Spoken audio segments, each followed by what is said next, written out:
जय श्री कृष्णा, राधे राधे। दोस्तों आज मैं आप सभी भक्तों को ठाकुर जी की एक ऐसी लीला कथा सुनाऊंगी जिसे सुनकर आपका प्रेम, आपका विश्वास अपने लड्डू गोपाल पर प्रगाढ़ हो जाएगा। दोस्तों हम सभी के घर में भगवान श्री कृष्ण के बाल स्वरूप श्री लड्डू गोपाल विराजित हैं और हम सभी बड़े प्रेम से अपने लाला की सेवा पूजा करते हैं। अपने लड्डू गोपाल से बहुत प्रेम करते हैं। अपनी श्रद्धा अनुसार, अपनी आर्थिक स्थिति के अनुसार उनका श्रृंगार करते हैं, उन्हें वस्त्र पहनाते हैं, उन्हें भोग लगाते हैं। लेकिन दोस्तों सबकी आर्थिक स्थिति एक जैसी नहीं होती, सबका समय एक जैसा नहीं होता, सभी भक्तों के घर का माहौल एक जैसा नहीं होता। और अगर किसी भी कारणवश हम अपने लड्डू गोपाल को सुंदर सुंदर वस्त्र नहीं पहना पाते हैं, उन्हें अच्छा भोग नहीं लगा पाते हैं, तो क्या हमारे लड्डू गोपाल जी हमारी सेवा से खुश नहीं होते हैं? वो हम पर अपनी कृपा नहीं करते हैं? देखिए, हमारे लड्डू गोपाल, हमारे लाला की पूजन विधि, मंत्र और सामग्री उतनी महत्वपूर्ण नहीं है जितना कि हमारे भाव श्रेष्ठ है। अगर हमारे मन में किसी के प्रति ईर्ष्या, जलन, द्वेष से भावना है तो चाहे हम अपने लड्डू गोपाल को 56 भोग लगाएं या फिर आप कैसे भी लाला को कितने भी महंगे वस्त्र पहनाएं, अगर आपका मन शुद्ध नहीं है, आपके भाव शुद्ध नहीं है, तो वो सब व्यर्थ है। और हमारे लड्डू गोपाल एकदम सीधे और सरल स्वभाव वाले लोगों को पसंद करते हैं, क्योंकि सीधे और सरल लोगों के अंदर ना तो अहंकार होता है, ना द्वेष से भावना होती है, ना ईर्ष्या होती है, ना किसी के प्रति जलन होती है। और ऐसे भक्त ही हमारे ठाकुर जी के प्रिय होते हैं। ठाकुर जी उनसे ही सबसे ज्यादा प्रेम करते हैं। जरूरी नहीं है कि आप अपने लड्डू गोपाल को 56 भोग ही लगाएं, जरूरी नहीं है कि आप उन्हें महंगे महंगे वस्त्र पहनाएं। आप चाहे लड्डू गोपाल को 56 भोग लगाएं या फिर सिर्फ माखन मिश्री, भक्त को जो कुछ भी सरलता से प्राप्त हो जाए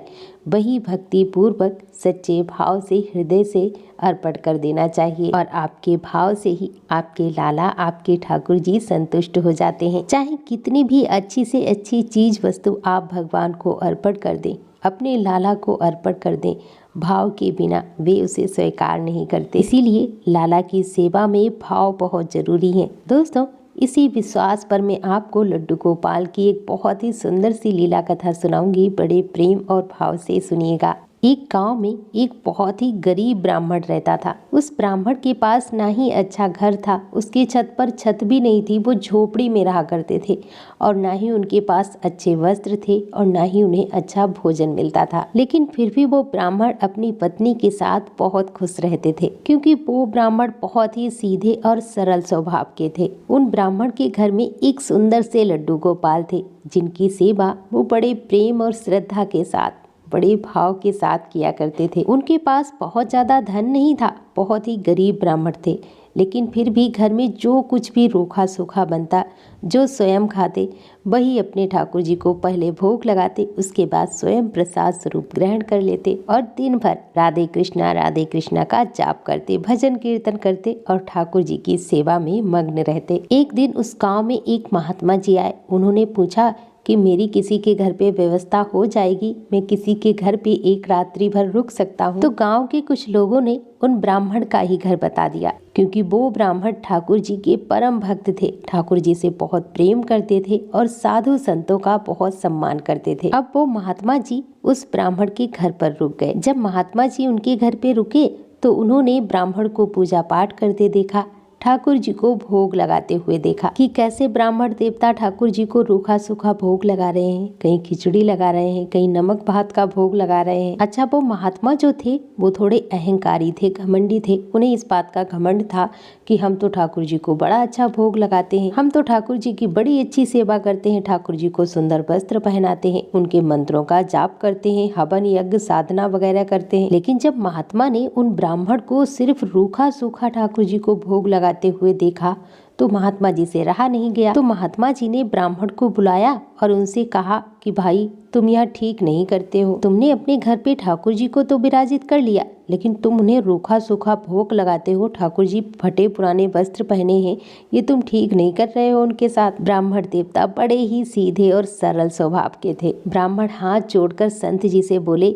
कि प्रभु जी आप ही बताइए तो मैं क्या करूं, क्योंकि मेरे पास तो कुछ है ही नहीं। जो कुछ भी है और जो कुछ मैं खाता हूँ पहले ठाकुर जी को भोग लगा देता हूँ, फिर मैं रूखा सूखा ग्रहण कर लेता हूँ। मेरे पास इतने ज्यादा पैसे नहीं है कि मैं उन्हें अच्छे अच्छे पकवान का भोग लगा पाऊँ, उन्हें सुंदर सुंदर वस्त्र पहना पाऊँ, लेकिन जो कुछ भी मेरे पास है उसी में मैं खुश हूँ और मेरे ठाकुर जी भी मेरी उसी सेवा से खुश है। महात्मा जी बोले, अरे ऐसे ठाकुर जी कैसे खुश है? रूखा सूखा ठाकुर जी थोड़ी ना खाते हैं। कहाँ ठाकुर जी 56 भोग ग्रहण करने वाले, और कहाँ तुम उन्हें रूखा सूखा भात खिला रहे हो, खिचड़ी खिला रहे हो। ठाकुर जी के लिए कुछ अच्छी चीज बनानी चाहिए, अच्छे अच्छे पकवान बनाने चाहिए, खीर पूड़ी हलवा सब्जी, तब उनको भोग लगाना चाहिए। तुम तो ऐसे ही लड्डू गोपाल के सामने रूखा सूखा भात रख देते हो, ना साथ में कोई साग है, ना भाजी है, ना घी है, ना ही कुछ मीठा है। ऐसे थोड़ी ना लड्डू गोपाल भोग लगाते हैं। महात्मा जी की बात सुनकर ब्राह्मण की आंखों में आंसू आ गए और वह बड़ी सरलता से आंखों में आंसू भरकर बोले कि प्रभु जी हमारे पास तो यह सब नहीं है। हमारे पास ठाकुर जी की कृपा से जो कुछ रूखा सूखा है मैं उसी का अपने लाला को भोग लगा देता हूँ और फिर मैं और मेरी पत्नी मिलकर उसी भोग को ग्रहण कर लेते हैं। ऐसा कहते हुए उन ब्राह्मण की आंखों से आंसू बहे जा रहे थे,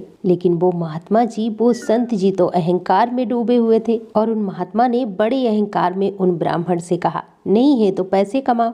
ठाकुर जी को लागर झोपड़ी में बिठा दिया है और उन्हें खिलाने के लिए रूखा सूखा भात रख दिया है। देखो तो जरा ठाकुर जी कैसे फटे पुराने वस्त्र पहने हैं, देखो तो ठाकुर जी कितने काले पड़ गए हैं। मुझे लगता है तुम इन्हें पंचामृत से स्नान भी नहीं करवाते हो। ठाकुर जी की कोई ऐसी सेवा करता है? यह भी कोई ठाकुर जी की सेवा होती है? इससे अच्छा है तो तुम ठाकुर जी की सेवा ही मत करो। ऐसे तो तुम पुण्य की बजाय पाप के भागीदार बन रहे हो। और अगर तुम्हें इतना ही शौक है ठाकुर जी की सेवा करने का तो उनके योग्य सामान भी तो होना चाहिए ना। अब वो बेचारे ब्राह्मण जी उन महात्मा के सामने हाथ जोड़े हुए बैठे हैं और कह रहे हैं कि महात्मा जी ठाकुर जी से हमें प्रेम है, ठाकुर जी में हमारा प्रेम है। मेरा ठाकुर जी के सिवा कोई नहीं है, इसीलिए झोपड़ी में विराजमान किया है। मेरी ना तो कोई संतान है, ना ही मेरे बुढ़ापे का कोई सहारा है।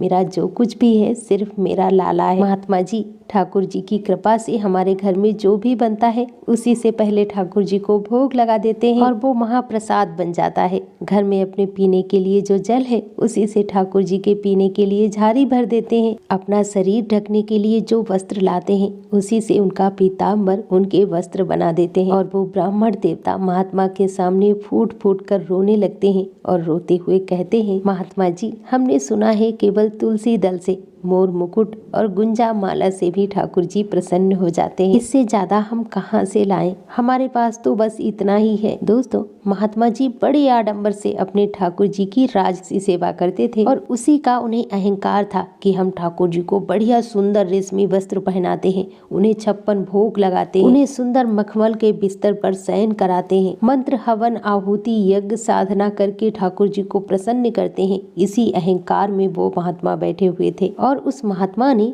उन ब्राह्मण देवता से फिर से कहा कि ठाकुर जी की सेवा में बढ़िया से बढ़िया चीज अर्पण करनी चाहिए, कंजूसी बिल्कुल नहीं करनी चाहिए। जो कंजूसी करता है उसे पाप लगता है, वो नरक जाता है। जो ठाकुर जी का अच्छा श्रृंगार नहीं करता है, उन्हें अच्छे अच्छे भोग नहीं लगाता है, वो पाप का भागी बनता है। अब वो सीधे साधे सरल स्वभाव के ब्राह्मण महात्मा जी की बात सुनकर डर गए और डर के मारे बोले कि महात्मा जी मैं अपने ठाकुर जी को, अपने लड्डू गोपाल को तुम्हें देता हूँ। तुम अपने घर में, तुम अपने आश्रम में इनकी अच्छे से सेवा पूजा करना, इन्हें अच्छे अच्छे भोग लगाना। क्योंकि उस महात्मा ने उन ब्राह्मण को इतना डरा दिया था कि वो सोचने लगे कहीं मैं पाप का भागीदार न बन जाऊं, कहीं पुण्य की बजाय मुझे पाप न लग जाए, या फिर हमारे ठाकुर जी हमसे रूठ न जाएं कि हम उन्हें अच्छे अच्छे भोग नहीं लगा पाते हैं, सुंदर वस्त्र नहीं पहना पाते हैं। और वो उन महात्मा की बात मानकर यह सोचने लगे कि हो सकता है ठाकुर जी हमारे घर पे दुखी हो, इसीलिए वह महात्मा की बात मान लेते हैं। महात्मा जी बोले, ठीक है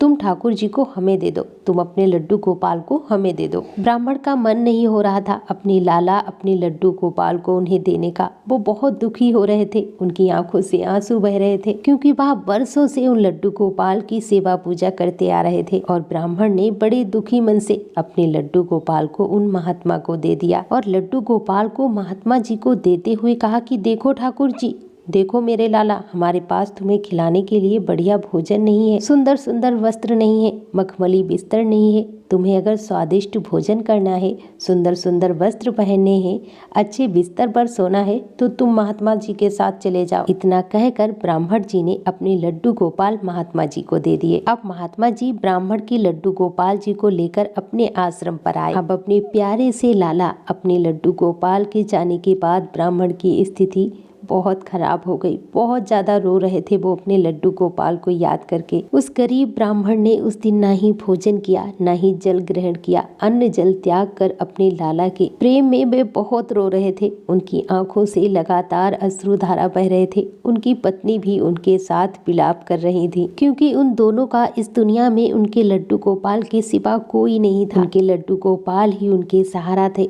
और ब्राह्मण देवता अपने लड्डू गोपाल के साथ बहुत खुश भी रहते थे। वो अपने लड्डू गोपाल की पुत्र समान सेवा पूजा करते थे। अब लड्डू गोपाल के जाने के बाद जैसे उनकी दुनिया ही उजड़ गई। उनका घर सूना हो गया। उनकी घर की रौनक लड्डू गोपाल के साथ चली गई। अब उन ब्राह्मण की स्थिति जल बिन मछली जैसी हो गई। जैसे जल के बिना मछली तड़पती है, ऐसे ही ब्राह्मण देवता अपने लड्डू गोपाल के लिए तड़प रहे थे, रो रहे थे। वो अपने ठाकुर जी की याद में तड़पने लगे। उसके घर में भोजन का भोग नहीं लगा, और जब भोग ठाकुर जी को नहीं लगा तो उन्होंने स्वयं भी उस रात भोजन ग्रहण नहीं किया। और वो ब्राह्मण देवता बार बार अपनी पत्नी से यही कह रहे थे कि मेरे लाला ने भोजन किया होगा कि नहीं, मेरे लड्डू गोपाल ने कुछ खाया होगा कि नहीं, मेरे लड्डू गोपाल भी सोए होंगे कि नहीं, मेरे लड्डू गोपाल कहाँ बैठे होंगे। वह अपनी पत्नी से इस प्रकार कह कह कर रोए जा रहे थे। दोस्तों, यहाँ पर मैं आप सबसे एक बात कहना चाहती हूँ। ऐसे भक्त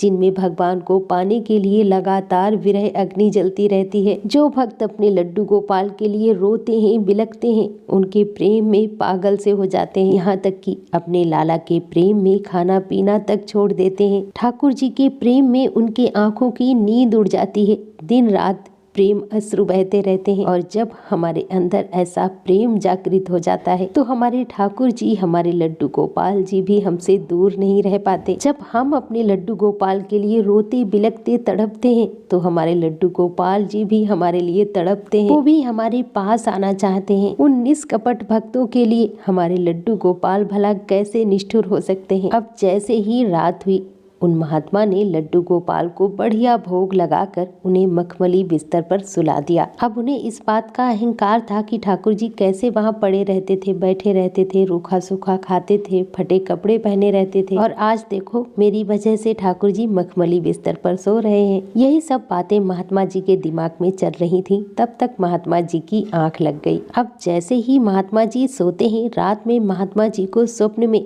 लड्डू गोपाल जी ने कहा, हे महात्मा, तुम हमें अभी ब्राह्मण के घर पहुंचा दो। मुझे अभी और इसी वक्त अपने बाबा के पास जाना है, अपनी मैया के पास जाना है। वो मेरे बिना रो रहे हैं और मुझे भी मेरे बाबा, मेरी मैया के बिना बिल्कुल भी यहाँ अच्छा नहीं लग रहा है। और अगर महात्मा जी तुमने मेरी यह बात नहीं मानी तो प्रातः काल ही तुम्हारी मृत्यु हो जाएगी। अगर तुमने मुझे सुबह तक मेरे बाबा के पास, मेरी मैया के पास नहीं पहुँचाया तो सुबह तुम्हारी मृत्यु हो जाएगी। अब ऐसा स्वप्न देखकर अपनी मृत्यु की बात सुनकर महात्मा जी हड़बड़ा कर उठकर बैठ जाते हैं। महात्मा जी घड़ी की तरफ नजर करते हैं तो लगभग 3 से 4 बज रहा था। सुबह होने ही वाली थी। अब समय देखा तो सुबह होने वाली है। महात्मा जी स्वप्न को याद करके डर गए। अब जल्दी जल्दी महात्मा जी उठे, ना तो नहाए धोए, ना कुल्ला किया, ना दतून आदि, सीधे लड्डू गोपाल को उठा लिया और लड्डू गोपाल को लेकर भागते हुए ब्राह्मण के घर पहुँचे और ब्राह्मण से बोले, रखो अपने ठाकुर को अपने पास। इन्हें भी ना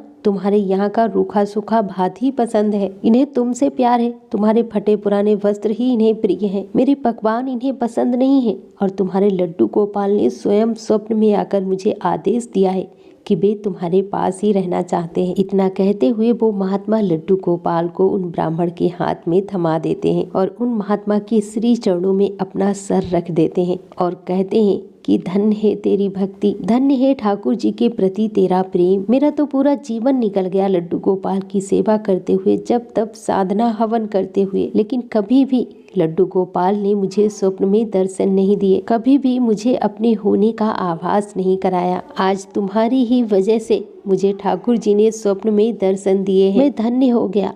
धन्य हो गया मैं। अब वो ब्राह्मण अपने लड्डू गोपाल को वापिस आया देखकर ब्राह्मण की खुशी का ठिकाना नहीं रहा और वो ब्राह्मण देवता अपने लड्डू गोपाल को अपने सिर पर बिठाकर नाचने लगते हैं, झूमने लगते हैं और अपनी पत्नी से और अपने लड्डू गोपाल से कहते हैं कि लाला, तुम्हें हमारे घर पे अच्छा लगता है, तुम भी हमसे प्रेम करते हो, तुम हमसे इतना प्रेम करते हो कि तुम रूखा सूखा खाकर भी हमारे साथ रह लोगे। अब वो ब्राह्मण अपने लाला को बार बार अपने गले लगाता और झूमता जाता। दोस्तों, हमारे लड्डू गोपाल, हमारे ठाकुर जी अनंत ब्रह्मांड के मालिक हैं। वो सारी सृष्टि को चलाते हैं। हम भक्त भला उन्हें क्या दे सकते हैं, लेकिन हमारे भाव शुद्ध होने चाहिए। हमें उनसे सच्चा प्रेम होना चाहिए। उन्हें हमारे किसी भी चीज की आवश्यकता नहीं है, बस हमारा प्रेम, हमारे भाव ही उनके लिए काफी है। अगर हम अपने प्रेम से, अपने शुद्ध भाव से उन्हें एक तुलसी पत्र भी अर्पित करते हैं तो हमारे लाला उसे खुशी खुशी स्वीकार करते हैं। और जितना प्रेम हम अपने लड्डू गोपाल से करते हैं ना, उससे 1000 गुना, लाख गुना ज्यादा हमारे लड्डू गोपाल जी प्रेम हमसे करते हैं। दोस्तों, आपको पता ही होगा कि भगवान श्री कृष्ण ने दुर्योधन का निमंत्रण, उनके 56 भोग को अस्वीकार कर दिया था और भाव शुद्ध होने के कारण विदुर और उनकी पत्नी सुलभा के घर जाकर साग का भोजन किया था। दोस्तों, हमारे लड्डू गोपाल, हमारे लाला का दूसरा नाम प्रेम है और वो प्रेम के अधीन है। वो आपके प्रेम, आपके भाव के अतिरिक्त अन्य किसी भी साधनों से नहीं रिझते, अन्य किसी भी वस्तु या फिर चीज से नहीं रिझते। प्रेम से निवेदन किए गए भोजन में वस्तुओं का कोई महत्व नहीं है। देखिए, बाहर की चीजों जैसे थाली कैसी है, कटोरी कैसी है, गिलास कैसा है, ठाकुर जी के लिए सुंदर चौकी है कि नहीं, भोजन देखने में सुंदर है कि नहीं, ठाकुर जी के वस्त्र कितने सुंदर हैं, ठाकुर जी कितने सुंदर सिंहासन पर बैठे हैं, भोजन में घी कितना पड़ा है, ये सब चीजें व्यर्थ हैं अगर हमें उनसे सच्चा प्रेम नहीं है। निश्चल भाव से हम अपने लड्डू गोपाल की सेवा नहीं करते हैं, हमारे भाव शुद्ध नहीं है, तो हम चाहे कुछ भी कर लें, लाला हमसे प्रेम नहीं कर सकते, वो हमें स्वीकार नहीं कर सकते। क्योंकि दोस्तों, एक साधारण सा भोजन जिसमें हम प्रेम मिलाते हैं, जो भक्त के प्रेम में सना रहता है, वही वास्तव में भगवान का नैवेद्य कहलाने योग्य होता है। उसी भोजन से हमारे लाला रीझ जाते हैं, उसी से हमारे कान्हा संतुष्ट हो जाते हैं। दोस्तों, हमारे लड्डू गोपाल, हमारे लाला हमसे कभी यह नहीं कहते कि तुम मेरे लिए कहीं से मांग कर लाओ, कहीं से जुगाड़ करके लाओ। आपको जिस योग्य ठाकुर जी ने बनाया है, आपकी जैसी आर्थिक स्थिति है, घर में जो कुछ है, उसी को अच्छे भाव से ठाकुर जी को अर्पण कर दो। वे तो केवल भाव के ही भूखे हैं और अपने भक्त के मन में भाव ही देखते हैं। ठाकुर जी के पूजन विधि में मंत्र और सामग्री उतनी महत्वपूर्ण नहीं है जितना कि भाव। भक्त को जो कुछ भी सरलता से प्राप्त हो जाए, वही भक्ति पूर्वक सच्चे हृदय से अर्पण कर देने से हमारे लाला संतुष्ट हो जाते हैं। आपने सुना होगा कि कर्माबाई अपने गोपाल को खिचड़ी का भोग लगाती थी। वह अपने लाला से इतना प्रेम करती थी कि जब वह एक दिन कर्माबाई परमात्मा के आनंदमय धाम में चली गई, वैकुंठ धाम को चली गई, उस दिन भगवान श्री जगन्नाथ जी के श्री विग्रह के नयनों से अविरल अश्रु प्रवाह होने लगे थे। रात्रि में राजा के स्वप्न में प्रभु बोले, आज माँ इस लोक से विदा हो गई है, मेरी मैया मुझे छोड़कर चली गई है, अब मुझे कौन खिचड़ी खिलाएगा। वो जगत के पालनहार, उसके जाने के बाद, उसके गोलोक जाने के बाद अब परमात्मा भी रो रो कर अपनी मैया से खिचड़ी मांगते थे। ये सब क्या है? ये प्रेम है। हमारे लाला हमसे प्रेम करते हैं, वो हमारे भाव के भूखे हैं। दोस्तों, उस सर्वज्ञ और सर्वशक्तिमान प्रेममय प्रभु को तो प्रेम की भाषा ही समझ में आती है और हमारे ठाकुर जी, हमारे लड्डू गोपाल जी प्रेम से ही रीझते हैं। अपने लाला के प्रेम में पागल बने बिना वे हमें मिल नहीं सकते। इसीलिए तो कहते हैं कि ठाकुर जी के भक्तों को लोग पागल कहते हैं, लड्डू गोपाल के भक्तों को लोग पागल समझते हैं, लेकिन वो उनके अंदर के प्रेम को नहीं समझते। दोस्तों, जिन भक्तों के रोम रोम में लड्डू गोपाल का प्रेम बहता है, उनकी करुणा बहती है, तो विश्वास कीजिएगा दोस्तों, ऐसे ही भक्तों के वात्सल्यमयी गोद में आकर प्रभु बैठते हैं। भगवान श्री कृष्ण ने गीता में कहा है, जो भक्त मेरे लिए प्रेम से पत्र, पुष्प, फल, जल आदि अर्पण करता है, उस भक्त का प्रेम पूर्वक अर्पण किया हुआ वह पत्र, पुष्प आदि में साकार रूप से प्रकट होकर प्रेम पूर्वक खाता हूँ। ठाकुर जी स्वयं कहते हैं कि मैं प्रेम का भूखा हूँ, आपकी वस्तुओं का नहीं। और दोस्तों इसीलिए मैं हमेशा कहती हूँ कि अपने लड्डू गोपाल की सेवा कीजिए, उन पर पूर्ण विश्वास कीजिए और ज़्यादा से ज़्यादा नाम जाप कीजिए। और दोस्तों मेरे साथ एक बार प्रेम से बोलो लड्डू गोपाल की जय, कृष्ण कन्हैया की जय, जय जय श्री राधे।